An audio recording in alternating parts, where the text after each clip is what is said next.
Hello, everybody. I'm Brian Baldinger. This is the best football show. You can find me at Baldy NFL. You can see I'm in a hotel room right now in Orlando, Florida, getting ready to go out to practice for the All-American Bowl tomorrow night on NFL Network. We've got a good group of coaches and players. Learned a lot just sitting in these meetings, in film sessions, just learning the game at every level, whether it's defensive back play, whether it's quarterbacks reading progressions, you name it. I've learned a lot. But this is Wednesday. We call this Wisdom Wednesday on the NFL Best Football Show right here with me. You can find this, by the way, by downloading your free Odyssey app and finding it, the Best Football Show. We're here every Tuesday, Wednesday, and Thursday. So it's Wisdom Wednesday, and I'm here to impart some wisdom.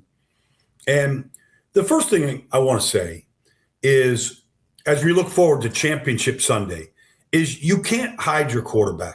I've heard a million comments already about Jarrett Stidham, or as Sean Payton calls him, Stiddy.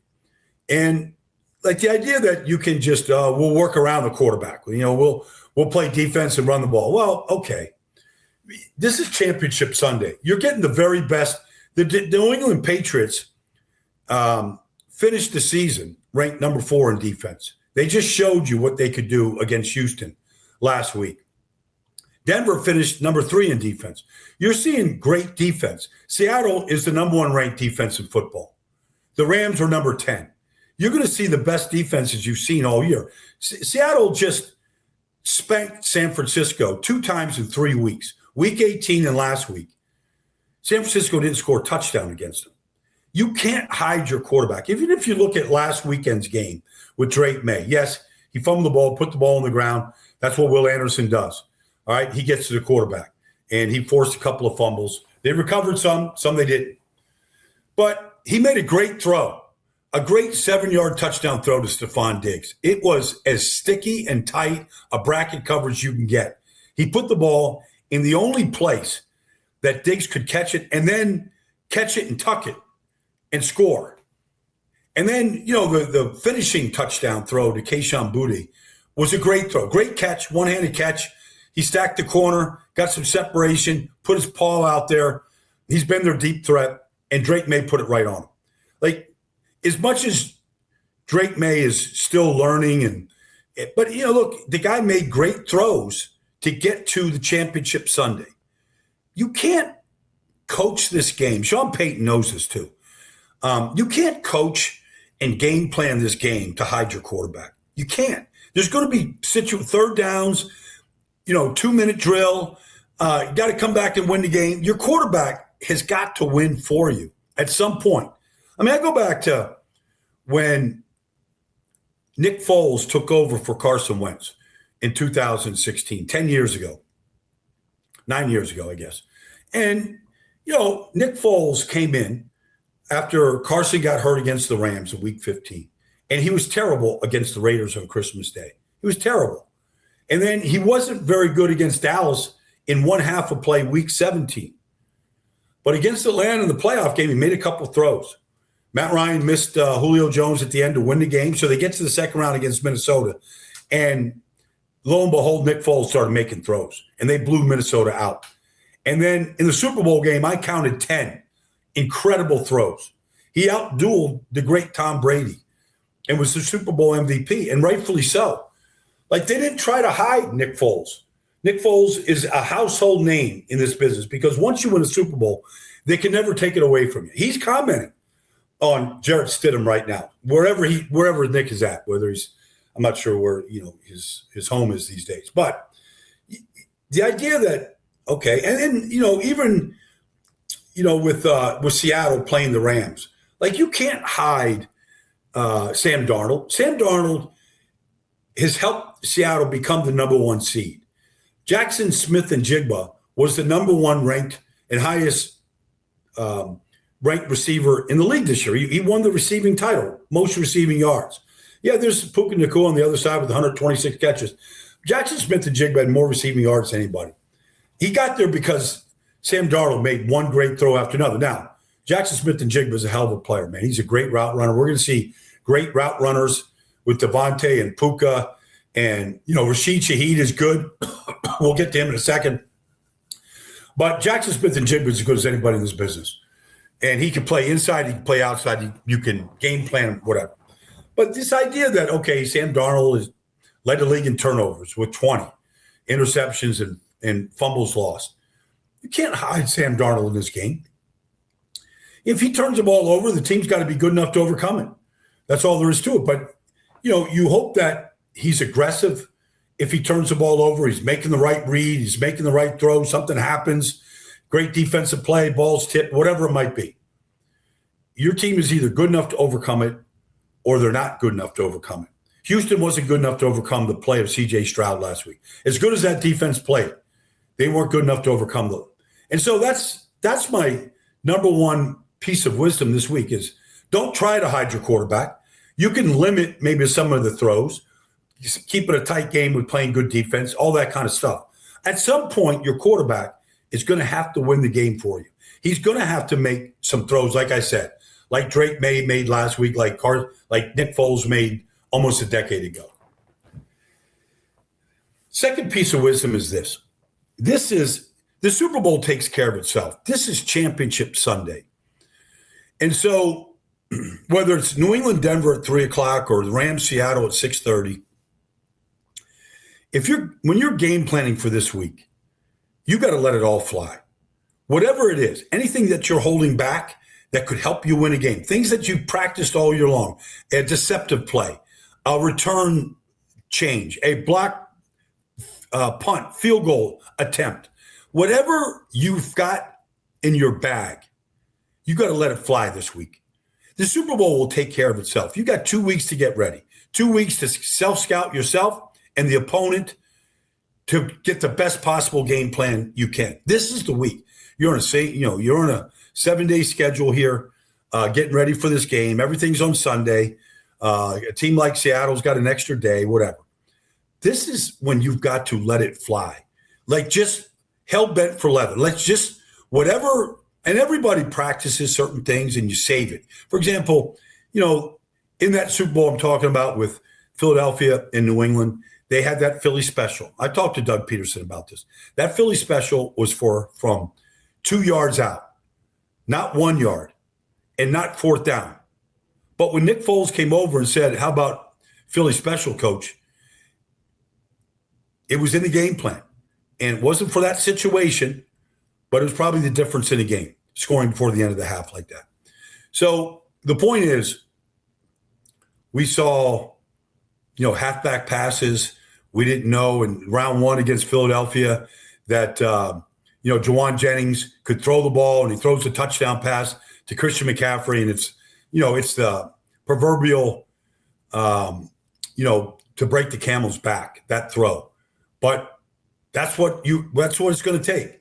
Whether it's a deceptive play right now or a particular coverage, or I was just in a meeting for the All-American Bowl and Brian Billick is coaching and they've got a call to fake a fourth down attempt. And it's basically fake 40, come up the line of scrimmage and they're just going to hold it and make you jump. And if you don't jump, they're going to call timeout and still go for it. But like every single little thing that you've practiced, prepared for, but might not have used, maybe you used early in the season, you got to let it fly this week. The idea is to get to the Super Bowl. You'll game plan your ass off when you get there. Like I said, 2 weeks for any coach in this business is more than enough time to come up with certain game plans to win.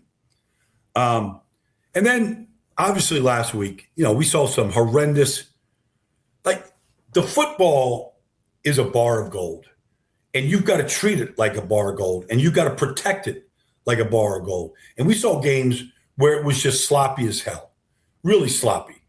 Whether it was sloppy routes at the end of the Chicago game where who knows what DJ Moore is supposed to do and what he's doing. But it's a 2nd and 8 play. You've got two guys sitting on the outside that you could check it down to, one guy over the middle, one guy over the middle. You can get 3 yards and get the third down. You don't have to make that throw. And the point is, you got to take care of the football.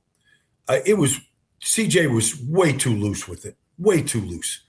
To see Kayvon Chason hit him and the ball pop up and it gets, picked, it's a fumble recovery. It was awful. You got to take care of the football this week. I mean, I don't care what the weather is like in Seattle. I don't care what the weather is like in Denver. It's just not an excuse. Everybody practices wet ball drills. Everybody has played in cold weather. There's no excuses. The field will be fine. It looks like it's going to be fine in Denver. But regardless, you got to take care of the football. There's no excuses. Nobody's going to put an asterisk next to a loss because the ball, you slipped on the frozen tundra, whatever it is.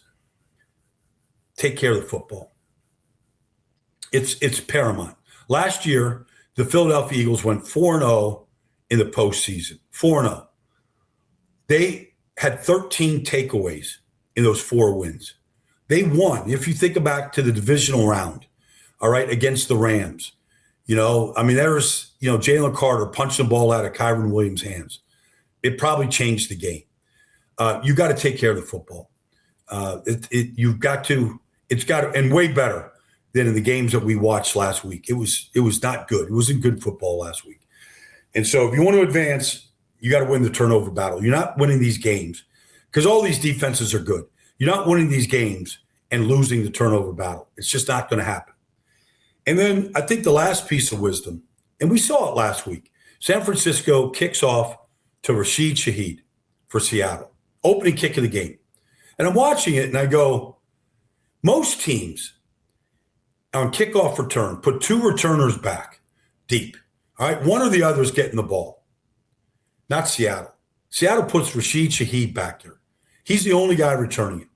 And let's face it, they've changed these kickoff rules. You got the landing zone, ball's kicked out of bounds, goes to the 40, balls doesn't land in the landing zone, it's at the 35. You kick it out of the back of the end zone, it's at the 30. Like, there's all these spots. You're going to start at the 30, the 35, or the 40. Well, if you're the Rams this weekend and your special teams have been spotty at best all year long, you fired Chase Blackburn, your special teams coach, during the season. I don't think you can afford to kick off to Rashid Shaheed. San Francisco did. Eddie Pinheiro kicked off to him. He went 99 yards for a touchdown and basically wasn't touched. And I talked to Rashid. I asked him a couple weeks ago, how fast are you? And point blank, he looked at me and said, I'm the fastest guy in the league. Now, you want to put Tyreek Hill in there, like all these different guys. Okay, I'd like to see it. But I kind of believe that with the football in his hand right now, he'll be the fastest player in this game. It was a great pickup by John Schneider at the trade deadline to get him from New Orleans. He is a difference maker. And if the Rams kick off to him, they might give up a touchdown. And a special teams touchdown in this kind of a game might be the difference. In fact, if you go back to the last game that these two teams played, in fact, I'm going to look it up here in a little while. Seattle was down 30-14, and I think Shaheed had a big play in that game. I don't remember if it was a punt return or kickoff return, but he helped change and really augment that comeback that they had from down 30-14. Now, there's some other bizarre plays. The Charbonnet, fumble pickup, for that. All that stuff is real. But all those things contributed to that comeback. But I don't think you can afford to put the ball in Rashid Shaheed's hands. Like, I just don't think you can. I don't care how good your kickoff coverage is. And let's face it, kickoff coverage, in my mind, has always been an extension of your defense. Most of the guys that cover kicks are defensive players, right? You don't put receivers out there because they're fast covering kicks. Maybe a running back on occasion.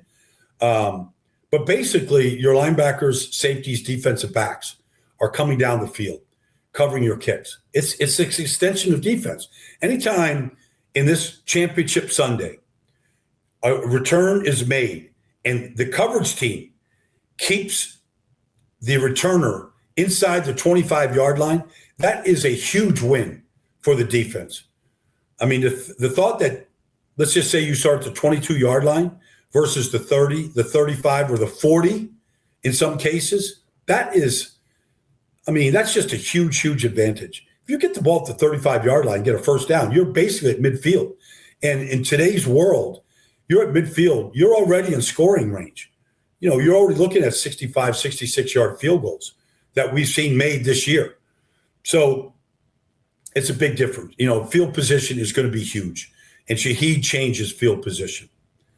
All right, everybody, that's my takeaways, my wisdom for Wisdom Wednesdays that I'm imparting as we all get ready for Championship Sunday. It's the biggest weekend of the year, biggest Sunday of the year by far. We got 2 championship games. We're going to know at 10 o'clock on Sunday night who Super Bowl's 60 representatives are going to be, but they got to get through this game first. And this is the game where you want to let it all fly. Thanks for joining me, everybody, on Wisdom Wednesdays. Look forward to talking to you tomorrow on as we look ahead to Championship Sunday a little bit closer.